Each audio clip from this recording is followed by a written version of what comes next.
Hi folks, I'm Gene McLaughlin. I'd like to welcome you to Old Bridge Outlook with Mayor Owen Henry. On this program, the Mayor has a chance to chat with you about things taking place in the township and to introduce you to people making things happen in the township. And today, one of those people that are making a lot of things happen in the township is our guest, Nicole Shapiro, who is the Township Engineer and also the Director of Community Development. And we're going to be talking more to Nicole about all of these activities, and you'll see there's a substantial amount of them when we get back to Nicole formally.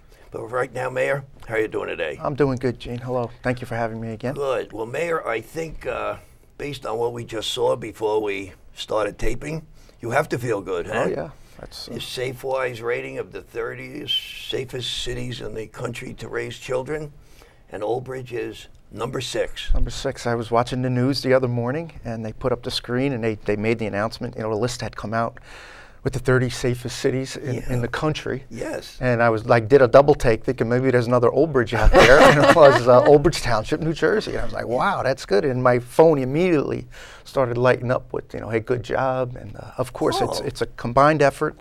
It is a perfect example for our residents about shared services. Yes. The program that was identified, you know, in the little blurb they gave about Old Bridge was our before and after care. Yes, sir.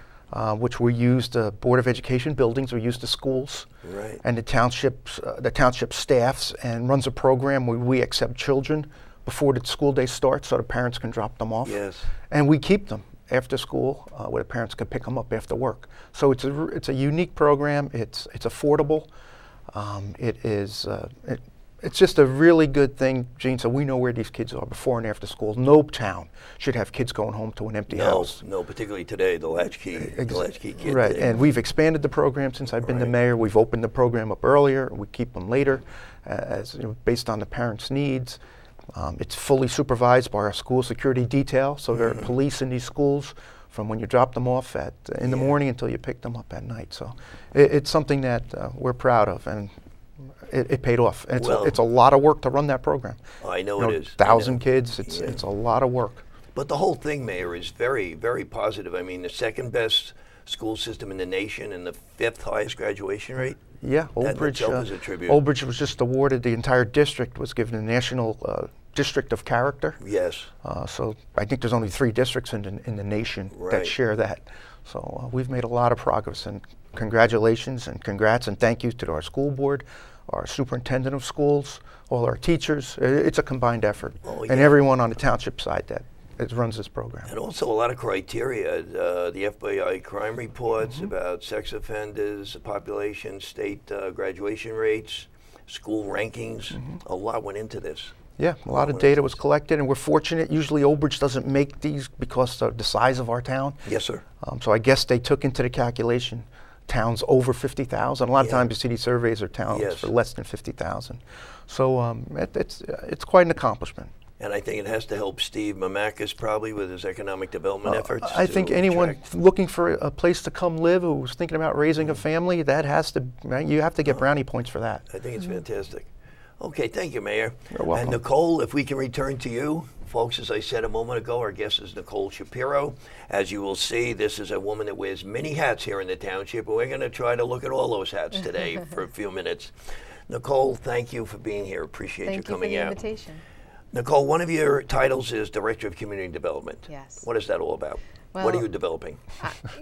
I'm the township engineer, but community development is really the engineering department, the planning department, and our building department, our code enforcement. Okay. Within that code enforcement is also our zoning official, Damian Gill.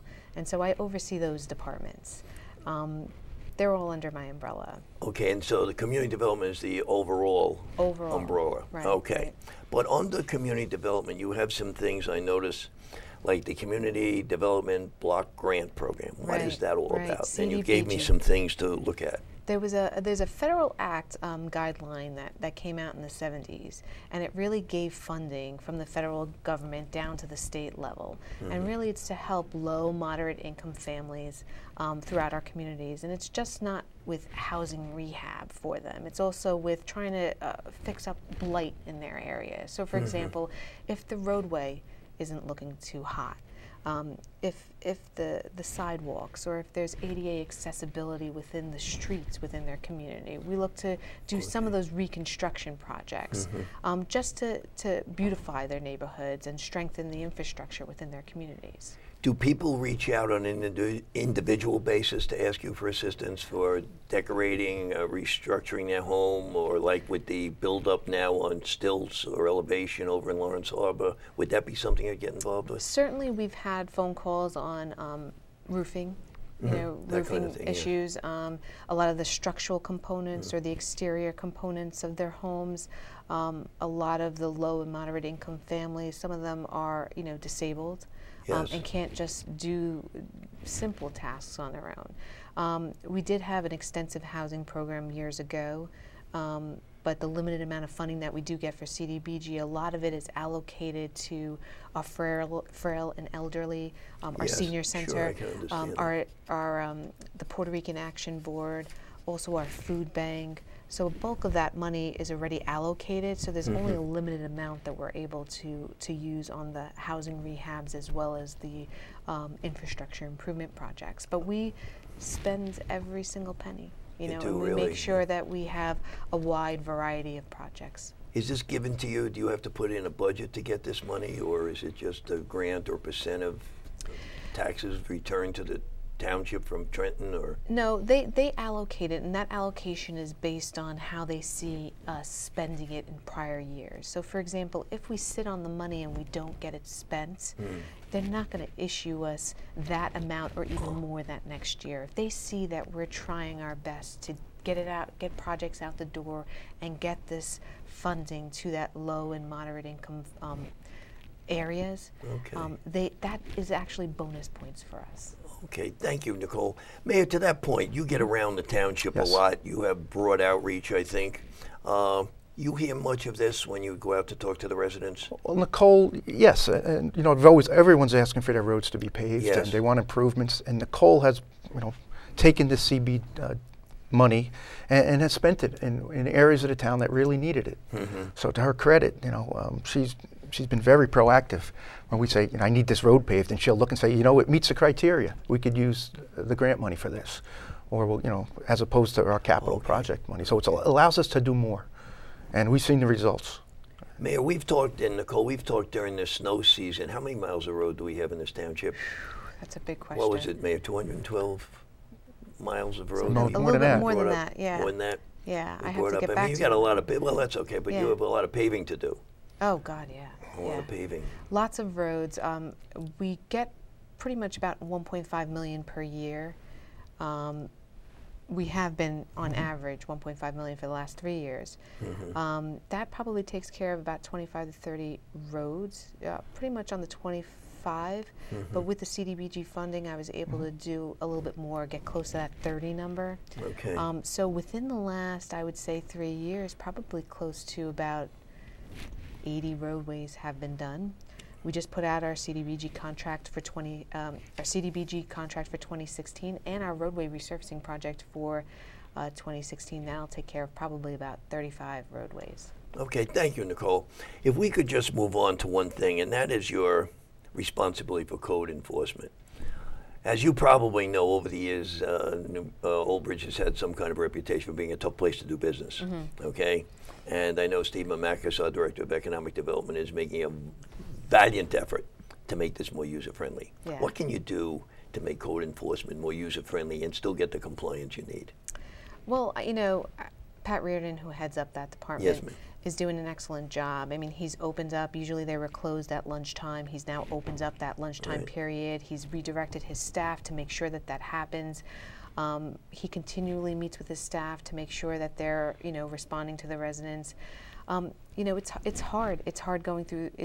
Going through the process in any town. I've recently redid my basement, and I had to get the permits, and it's an arduous task. But if you keep in mind that those inspectors are looking out for your best interests, they want to make sure that the electrical and the wiring are in your home properly, so that there is no electrical fire, that the fire protection within your walls are up to code so that nothing happens. Right. You know, so it's really for the safety of our residents, and they may be sticklers, but that's for safety of our residents. So they want to see that work that's being done on their homes is done correctly. Yeah, and they seem, Mayor, to have such a broad portfolio. I mean, I was just looking again at the list of responsible pools and new construction and add-ons and basements and decks. Right. And so there's building. So there's interior of the building. There's also new construction. There's additions. And then there's just building renovations. Then there's also the exterior portion, which are decks and pools and fencing and sheds.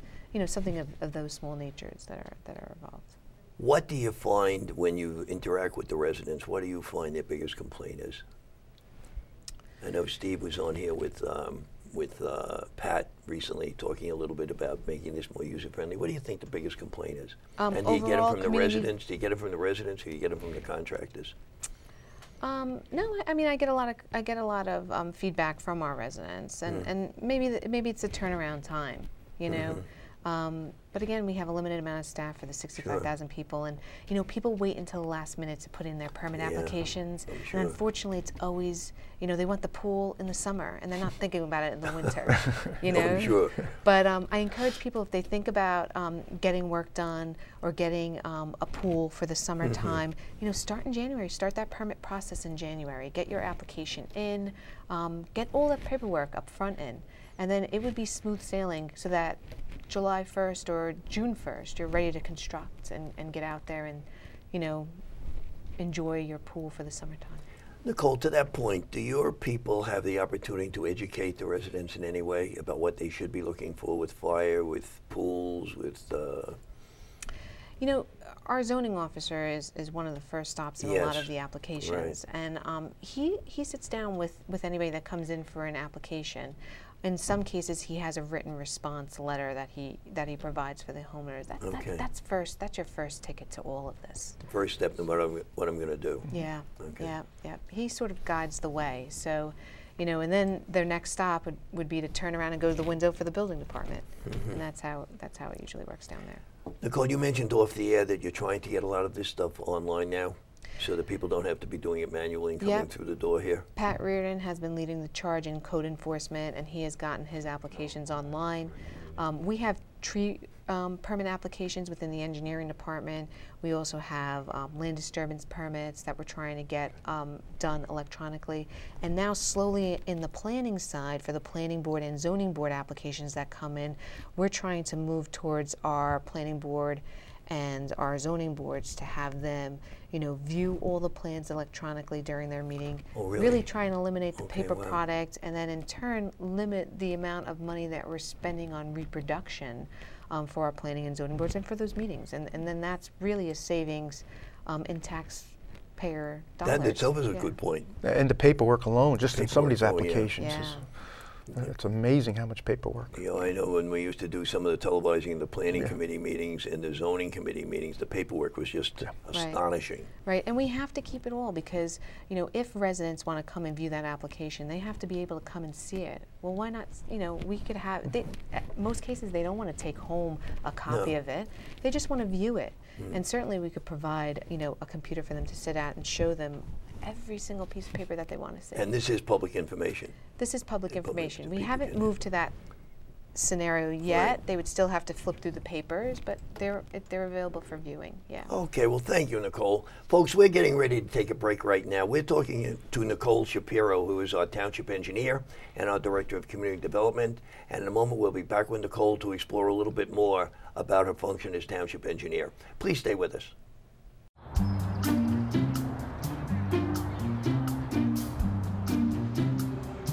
Don't worry, 74 people were picked before me in the NFL draft. To fight childhood obesity, United Way and the NFL are helping kids play at least 60 minutes a day. Okay, time for the team obstacle course. Yay! What this place needs is more healthy kids. To get involved or donate, go to unitedway.org/play60. Now I get it. Folks, welcome back to Old Bridge Outlook with Mayor Owen Henry. As I said at the introduction, one of the things we try to do here is to bring you people who are doing things here in the township. Our guest today certainly exemplifies that.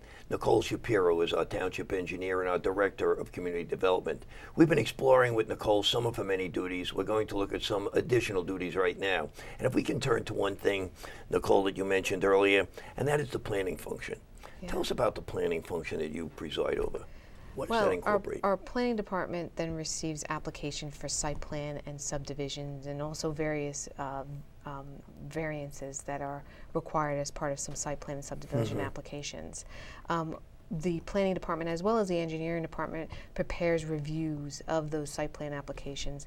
I know a lot of people have seen a lot of mixed-use developments, residential components mixed with commercial components. Right. And a lot of that reasoning is, you know, we like to see a housing to job ratio. So for example, if a developer is coming in and they're putting housing, we want to see some sort of increase in our jobs within town. And that's why a lot of those mixed uses that you see coming about for that reason. That's an interesting concept, Mayor. It certainly plays to what Steve's trying to do too, and luring new businesses to match up with these new homes. Never thought of it that way. Yeah. It's a good way to put it.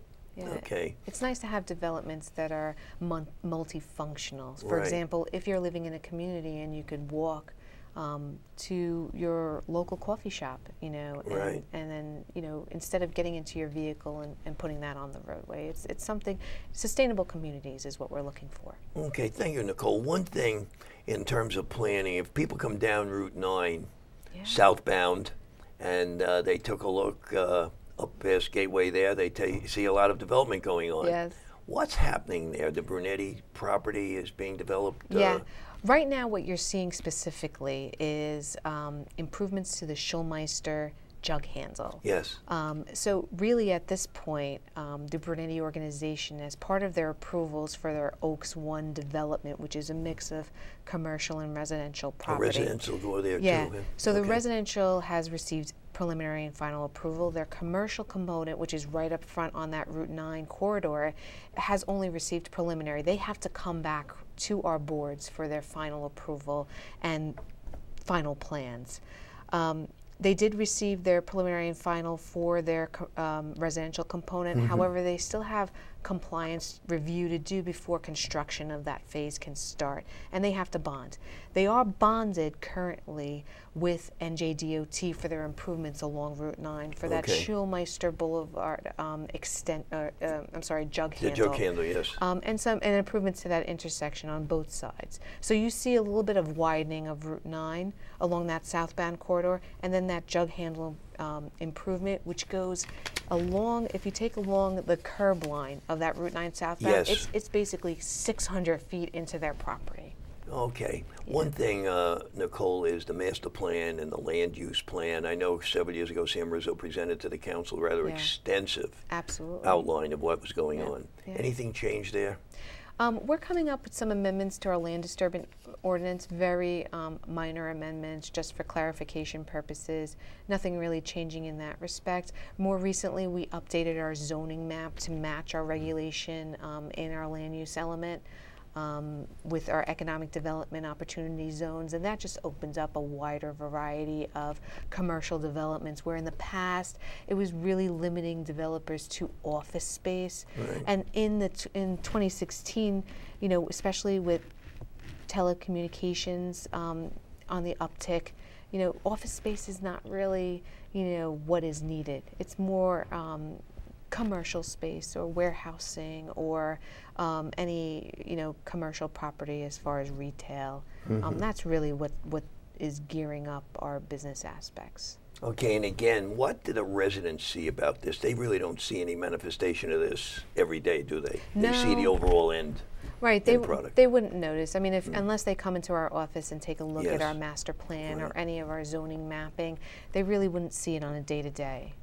Okay. It's important, Gene. What we see happening on Route 9 South now, that had gone through the planning phase 16 years ago. Oh, I remember, a long time ago when that Oaks 1 was approved. Yes, sir. And I believe they're doing the work now because their permits were expiring. Their permits were expiring. So they had to get this work done.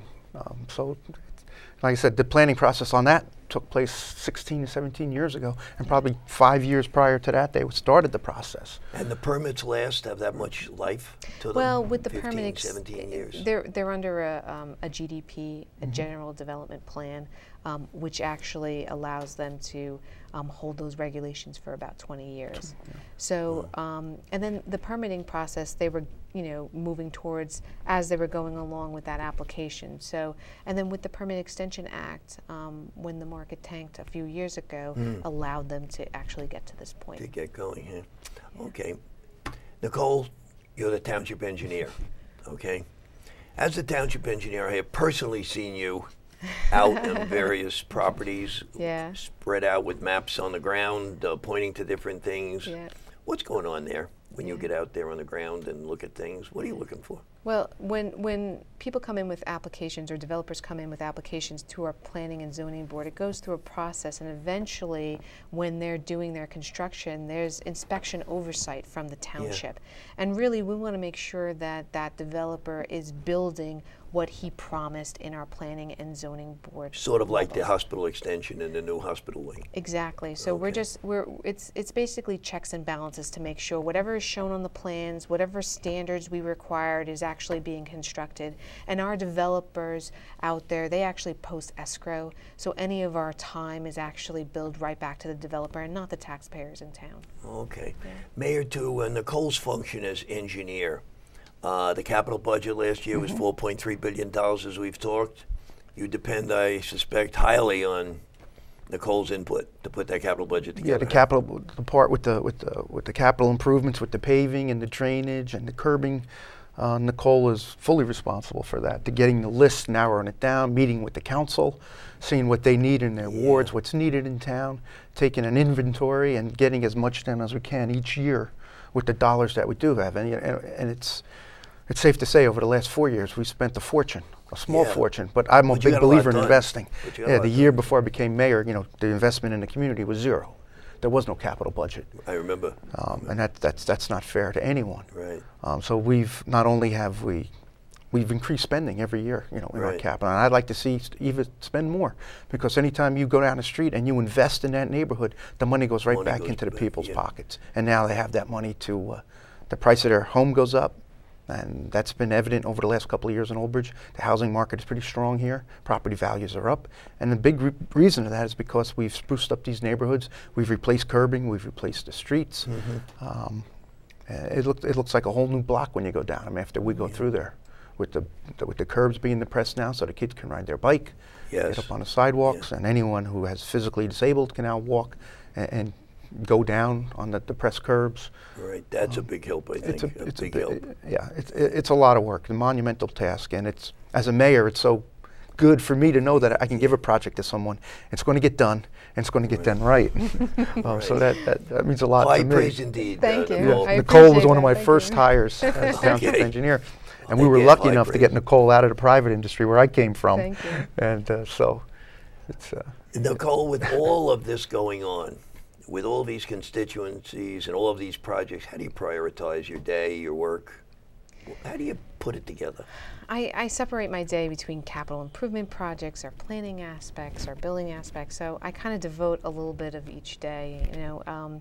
It's hard. It's hard. There's 65,000 residents, and like I've said before, those residents are extensions of our department. Yes. In our engineering department, it's me and 3 other engineers.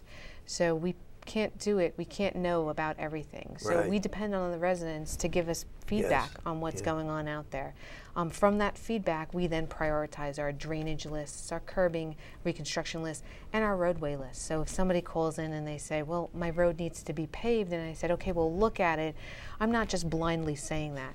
I actually do put it on a list for consideration in that next year's capital improvement. But then we look at, is the roadway experiencing alligator cracking? Is the roadway,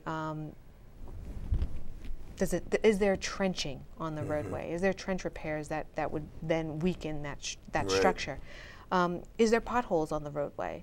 And then what we do is we have a scoring system for each of the roadways. So we might get maybe 60 requests in a year to pave, and of the 60, we probably are able to do about 25 to 30. And then those roads that are left over then get carried to the next year. Right. And we rank them, we shuffle them back up, rank them with the new roads, and then we go that way. Ultimately, I would like to have sort of a look as far as the entire township, and we're getting there. The part of that point system for the roadway repaving services is a study that was done in 2007 of all our roadways. So that's the basis, and any new pothole, alligated cracking, anything like that is then coming off of that base, and that's where the point system comes in. Okay, something like it comes to mind right now is the Throckmorton Bridge over Route 9. Yeah. That was a big project. Big project by DOT, yeah. That was not us. That wasn't us. That was a DOT project. We coordinated with them. We do get DOT funding for some local aid projects, and we were able to resurface Ferry Road, Trans-Old Bridge Road. Right. More recently, Texas Road, Yes. the portion from 527 west to the Monroe Township border, and then also capital improvement projects with local aid money for the bikeway that we did in front of our complex on 516. We are now putting pedestrian improvements on Cottrell, and that's with local aid money. We're going to be doing the design work starting up on that. So we look for different avenues of funding besides our capital improvement projects. So CDBG and local aid, top of my list to try and see how much we can get done with that funding as well as our capital. As well as the capital budget. Okay, that's an interesting clarification. Yeah, and we just received a large grant for Ticetown Road. Ticetown Road? Yeah. Yep. So we'll be starting that design along with the pedestrian improvement along Cottrell as part of our local aid. And that was in the realm of about 400,000, I believe. One of the largest, I believe, For grants Ticetown we've Road, received. yeah. Really? Yeah. Well, that's pretty impressive. Yeah. Okay. Nicole, most challenging part of your job, what is it? Getting back to all the residents. Really? Limited amount of staff. I like, that personal touch. I like to pick up the phone and I like to call them myself. So, I have a great staff upstairs in our planning and our engineering departments. Our code enforcement is excellent. Our zoning officer is excellent. We're getting it done. We are. It certainly seems that way. It certainly We're seems trying. That way. Well, good. Nicole, before we go, any important telephone numbers, websites people can refer to for additional information? Definitely our website, www.oldbridge.com. They could find any permit application, especially our tree permit application. I know people come down here and they come down here to pick it up. It's senseless. It's on our website. And then any of our, code enforcement, any of those portals for the electronic submissions are on our website as well. The phone numbers I know are on there by department. By department, but the main number is 732-721-5600. The engineering office, my extension is 2330 in case anybody wants to reach me. 2330. Can we put that up on the screen? Sure, absolutely. Okay. It sounds good. Well, Nicole, I want to thank you for coming in today. Thank you for the invitation. I salute you again on the just the vast responsibilities that you do have. And Mayor, you have anything to add as we close out here? We only had a half hour to go over what Nicole does, but it's important to say she coordinates with the DPW also. When they have a problem, she has to go out and look at problems we have on our existing streets. Right. She coordinates with the rec department. She coordinates projects here at our facilities. She's doing the bathrooms here in this building. So it just goes on and on and on. I didn't even think of the rec department, all the projects you do there. Wow. Well, the recreation department uses a lot of consultants as well, but I mean, they're phenomenal. They work great with us. Okay. If anyone has a problem, they call Nicole. They call Nicole. Okay. Including me. Okay. Well, Nicole, thanks again for coming in today. Much luck going forward. Thank you. And please, doors always open if you want to come in and address the residents again Love about to anything. be back. Please come on back. Thank you. Folks, I hope we cast some light on this important function that Nicole presides over, the community development function, the township engineering, the planning, the code enforcement. We hope you gave you some insight into this. Again, you can go on the website, the oldbridge.com website. You look it up by menu, just drop down, and each of the departments is clearly listed, phone numbers, and all the duties and the activities associated with those departments. I want to thank you for watching. This has been Old Bridge Outlook. I'm Gene McLaughlin. Thank you again, and we'll see you next time.